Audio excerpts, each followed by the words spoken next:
South India shopping mall లో block buster ఆషాఢం number 1 kilo sale.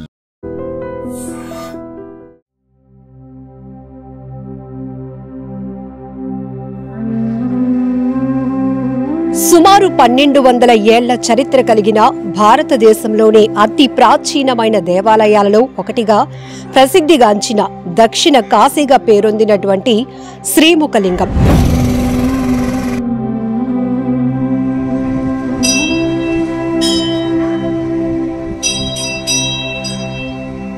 ఇక్కడ స్వామివారు శివలింగానికి ముఖరూపం కూడా కలిగి ఉండటం వల్ల ఇది ఎంతో వైభవోపేతంగా విరాజిల్లుతున్నటువంటి అతి పురాతనమైన దేవాలయాలలో ఒకటిగా ప్రసిద్ధిగాంచింది. శ్రీముఖలింగం శ్రీముఖలింగేశ్వర స్వామివారి దివ్య దర్శనం చేసుకోవడంతో పాటు ఇక్కడ ఆలయ ప్రాశస్త్యం గురించి, స్వామివారి విశిష్టత గురించి మరిన్ని విశేషాలు చూద్దాం రండి.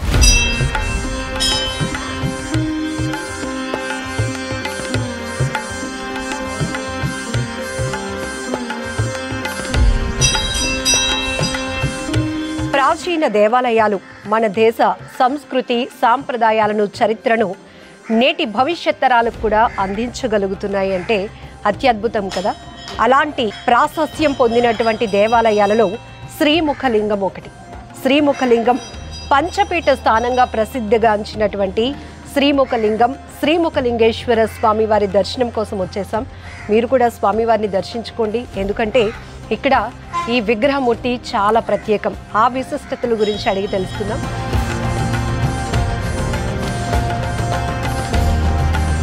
శ్రీముఖలింగం అనేటప్పటికీ దేవతలే ఆశ్చర్యపోయినటువంటి స్వామివారి విగ్రహ రూపం ఇక్కడ చూస్తున్నామంటున్నారు. ఏంటి స్వామివారి విశిష్టత?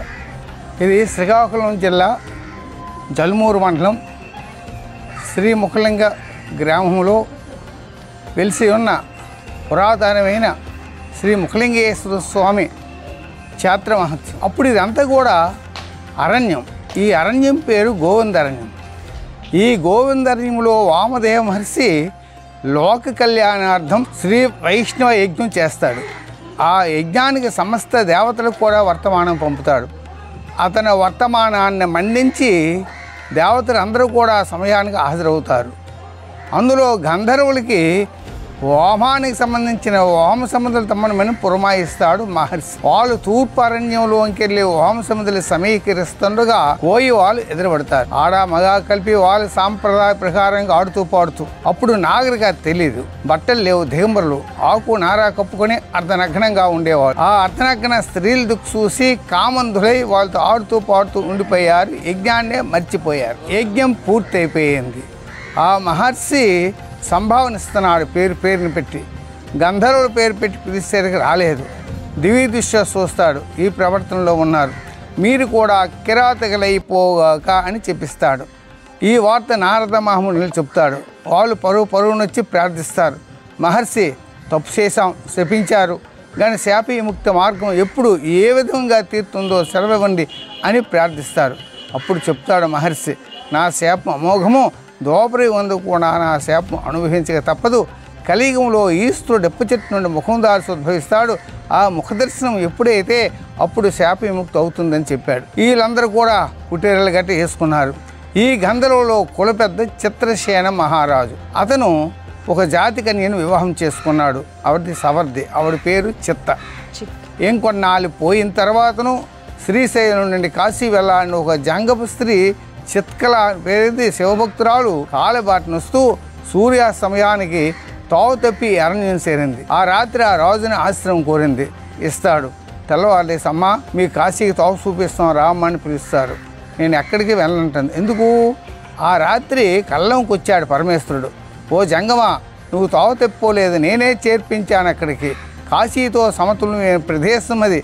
అక్కడ ఒక ఎప్ప చెట్టు ఉంటుంది. ఆ చెట్టు నిత్యము పోస్తుంది 2 కొమ్మలు. దాని కింద ఒక పుట్టు ఉంటుంది. ఆ పుట్టనే లింగంగా భావించి రోజు పూజించు. ఆ రాజును వివాహం వాడు. నేను త్వరలో మీకు దర్శనం ఇవ్వబోతున్నాను అని కళ్ళంకి వస్తాడు. అందువలన, ఓ రాజా, నేను ఎక్కడికి వెళ్ళను, ఇదే నాకు కాశీ అనిపిస్తుంది, మిమ్మల్ని వివాహం చేసుకుంటానంటుంది. అదేటమ్మా కోరరాని కోరావు, నాకు మొదటి వివాహం అయిపోయింది అని చెప్తాడు. నువ్వు క్షత్రియుడయ్యా, ఎన్ని వివాహాలు నేను చేసుకోవచ్చు అని ఒప్పిస్తుంది. అప్పుడు మొదటి భార్య అనుమతి తీసుకుంటాడు, జాతి వారు అనుమతి తీసుకుంటాడు, వివాహం చేసుకుంటాడు. అప్పుడు ఇద్దరు భార్యలు. ఇక్కడ ఆధారం ఏంటి? జీవనాధారము. ఇదంతా ఎప్పువనం అంత కూడా. ఇక్కడ సుమృతవరం అనే అగ్రహారం ఉండేదట. అక్కడ సుమృతుడు అనే సాహుకారు ఉండేవాడు. అతనికి పువ్వులు ఇస్తే రసవర్గాలు ఇచ్చేవాడు. అయితే మొకలింగేశ్వరుడు ద్వాపరయుగంలో ఎప్ప చెట్టు, ఆ చెట్టుకు 2 కొమ్మలు, దాని కింద ఒక పుట్ట.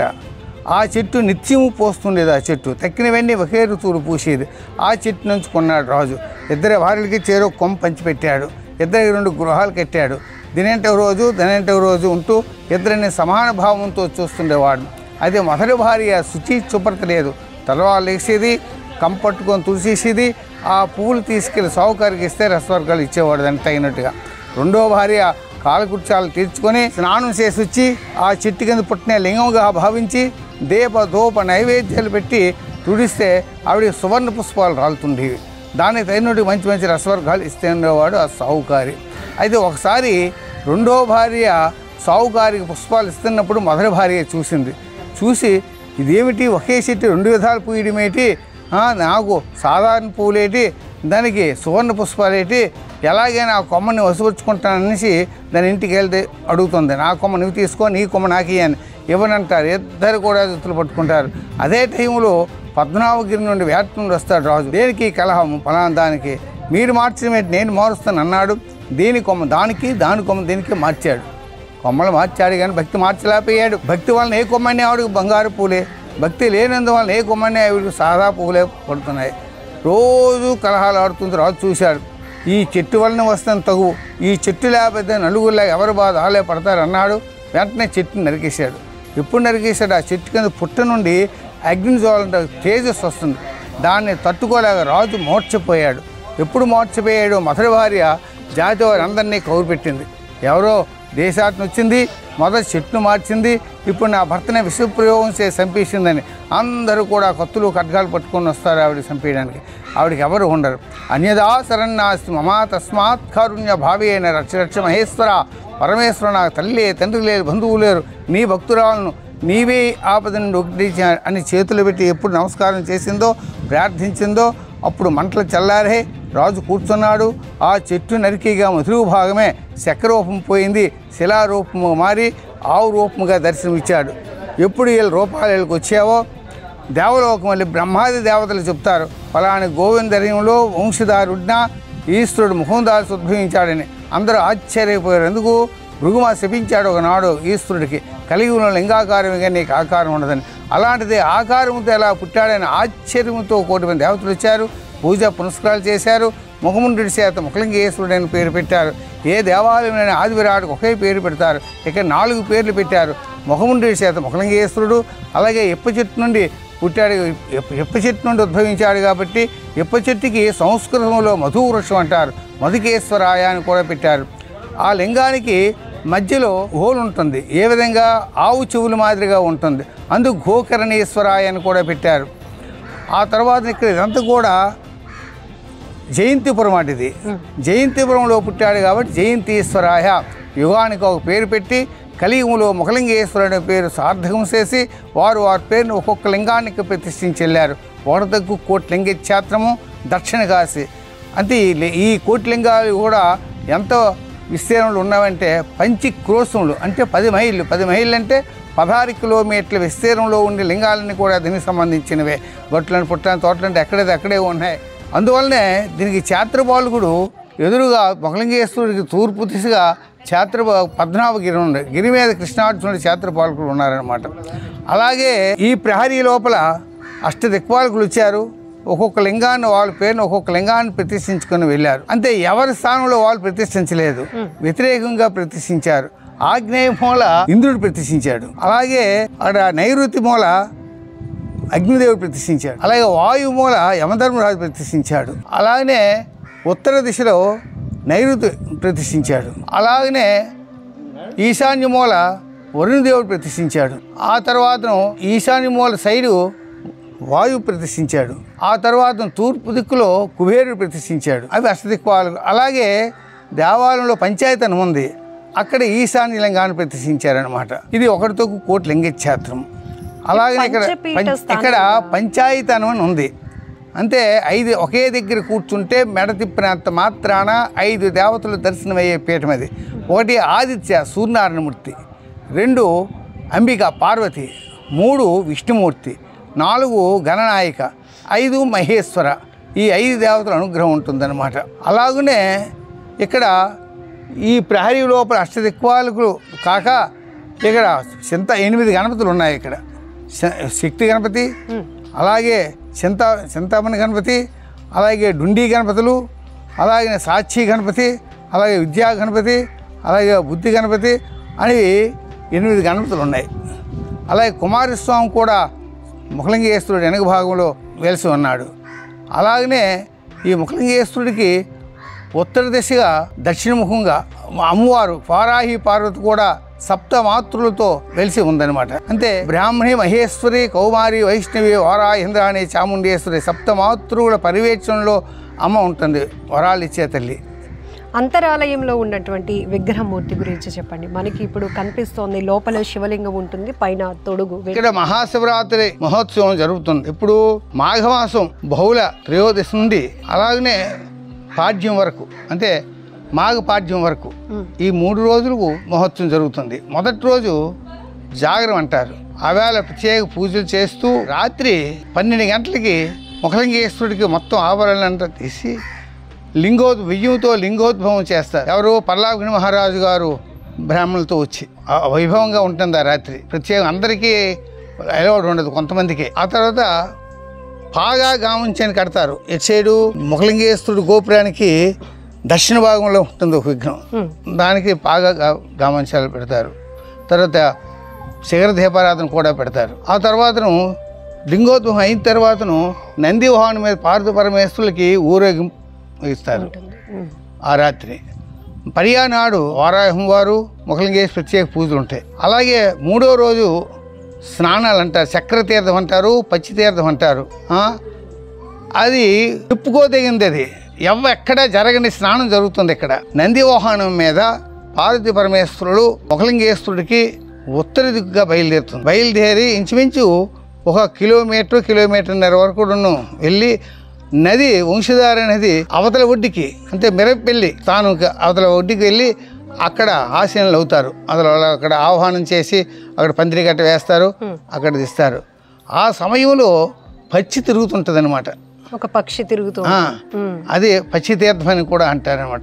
ఆవేళ 61 నదులు కూడా ఆవేళ కొలుస్తావట ఆ తీర్థంలో. దానికి ప్రాముఖ్యత దర్శనానికి ప్రతి సంవత్సరం జరుగుతుంది. ఆ స్నానమే ముఖ్యం. ఆవేళ ఎక్కడి నుండి ఎంతమంది ఎలాగొస్తున్నారో తెలియదు. మరి ఊరు మొత్తం కూడా నది మొత్తం ఎక్కడ కూడా ఖాళీ ఉండదు. భక్తుల స్నానానికే ముఖ్యం. 11:30 వరకు దర్శనానికి వస్తారు. అది దాటిపోయిన తర్వాత మరి రారు, స్నానంకి వెళ్ళిపోతారు. వెళ్ళి స్నానం చేసుకొని ఆ పరమేశ్వరుని తాలూకా అనుభూతి పొందుతారనమాట. అలాగే కార్తీక మాసంలో కార్తీక పౌర్ణమి మహోత్సవం అదొకటి. ఆవేళ రాత్రి మొత్తం ఇవన్నీ కూడా దీపారాధన శివలింగాలు చేసుకుని దీపాలతో మొత్తం చుట్టుపక్కల గ్రామస్తులందరూ కూడా వచ్చి ఆ రాత్రి 6:30, 7 నుండి వచ్చాము 9 గంటల వరకు కూడా. ఆ తర్వాత వచ్చాము నంది వాహనం మీద పార్వతీ పరమేశ్వరుడు, పల్లకి మీద పార్వతీ పరమేశ్వరుడు. అలాగే పక్కనే ఒక 2 కిలోమీటర్లు 3 కిలోమీటర్లు ఉంటుంది నగిరికట్టకం అనే గ్రామం ఉంది. అప్పుడు రాజులు ఆ రాజులు వేరే, అప్పుడు వాళ్ళకి బాంధిత్వం ఉండేది.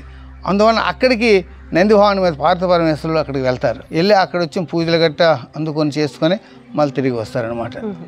అలాగే కనుము పండుగ వస్తుంది కదా, కనుమ నాడు కూడాను నంది వాహనం మీద నగిరికట్టం గ్రామం వెళ్తున్నారు పార్వతీ పరమేశ్వరుడు. ఆ 2 ఉత్సవాలుగా ఇంపార్టెంట్ అనమాట. అలాగే దేవీ నవరాత్రులు 9 రాత్రులు కూడా అమ్మవారి పూజలు బాగా జరుగుతుంటాయి. మహానష్టం నాడైతే రాత్రి 12 గంటలకి పూర్వం ఏటేసారు కానీ ఇప్పుడు నిమ్మకాయ వస్తారు. అక్కడ పూజలు ఒక ఇంచుమించు ఒక 500 మంది 400 మంది పూజలు కూర్చుంటారు. రాత్రి 12 వరకు కూడాను పూజలు అవుతాయి. ఇది చుట్టూ ఎంత చక్కటి వాతావరణంలో చుట్టూ ఇల్లులే ఉన్నాయి. ఇల్లుల మధ్యలో శ్రీముఖలింగేశ్వర స్వామి వారి ఇక్కడ ఏర్పాటు కావడం అనేది చాలా అదృష్టం ఈ ఊరికి సంబంధించి. ఇప్పటికీ భక్తులు ఎవరైనా వచ్చి స్వామివారి నిదర్శనంగా ఇవి జరిగాయని ఎవరైనా వచ్చి చెప్తూ ఉంటారండి? చెప్తుంటారండి చాలామంది. ఇప్పుడు మనకి ఇంక తెలియకుండా అప్పుడు కళింగ రాజ్యానికి వచ్చాము, ఈ ముఖ్యపట్నం అట అప్పుడు ఇది. అందుకే కొంతమంది ఇప్పుడు వచ్చి ఈ మొన్న కార్తీక మాసంలో కూడాను తెప్పోత్సవం వదిలేరు. అందుకే కళింగ రాజ్యం కాబట్టి ఇది కానీ రాజధాని అనేసి. మళ్ళీ కూడా ఇప్పుడు కార్తీక మాసంలో ఏర్పాట్లు అవుతున్నాయి చుట్టుపక్కల కూడా. ఓకే, థ్యాంక్ యూ, నమస్తే.